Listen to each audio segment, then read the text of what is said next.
Revoilà donc l'épouvantail de la dette. Ce programme de stabilité est placé sous le signe de la réduction des déficits et de la dette comme objectif prioritaire. Globalement, ce que j'entends de différents bancs, c'est qu'il est admis de penser que les emprunts, c'est quand même nécessaire.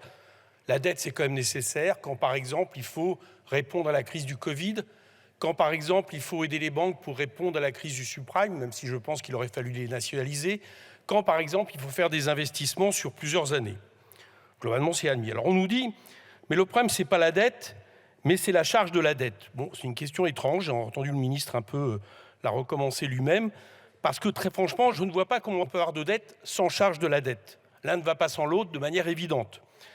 À ceux qui disent que cette charge nous coûte 70 milliards d'euros et qu'on ferait mieux de les mettre ailleurs, écoles, hôpitaux ou autres, je réponds, est-ce que vous êtes prêts à laisser les 2 950 milliards d'euros qu'ont permis justement ces charges ou pas? Et dans ces cas-là, il va bien falloir trouver l'argent pour les investissements quelque part. Je suppose que votre réponse sera non. On entend aussi des gens dire que si la dette redevient un problème, c'est parce qu'au fond, on n'a plus de taux d'intérêt négatifs. Alors, j'observe que les mêmes nous disaient pendant des années, quand il y avait des taux d'intérêt négatifs, que c'était déjà insupportable. Bon, au moins, ils sont dans leur contradiction. Les taux d'intérêt réels qui prennent en compte l'inflation, eux, restent négatifs, autour de moins 2,5 à moins 3% pour les obligations à 10 ans, et ils se stabiliseront à peu près à niveau égal par rapport à l'inflation à la fin de la période. Rapporter les valeurs absolues de la charge de la dette pour, encore une fois, faire encore plus peur que nécessaire, en nous disant que ça passe de 35 milliards en 2021 à 70 en 2027, c'est oublier qu'en pourcentage du PIB, qui devrait être quand même la seule valeur que nous prenons comme comparaison, on passe en réalité de 1,9% du PIB en 2022 à 2% en 2027. Je ne dis pas que la chose n'est pas importante, mais l'on voit bien que si on prend en compte ça, qui tient compte de l'inflation, de la production, l'augmentation de la richesse nationale, on voit donc que les choses sont quand même plus à relativiser. Le deuxième problème, et c'est bien là le souci, c'est qu'on associe à cet épouvantail de la dette le fait en plus d'assumer de baisser des impôts. Or, comme le fait remarquer le Haut Conseil des finances publiques, on ne peut pas aujourd'hui baisser les impôts sans compensation, sinon effectivement on augmente les déficits. Bien. Donc il y aurait eu des choix, par exemple prendre l'impôt plus juste, revenir sur les cadeaux fiscaux qui ont été faits depuis des années aux plus riches, qui fait qu'aujourd'hui 37 personnes les plus riches de France ont une pression fiscale de 0,26%. Je vous renvoie à l'étude de l'IPP qui va sortir en lien avec Bercy, et je pourrais en citer d'autres.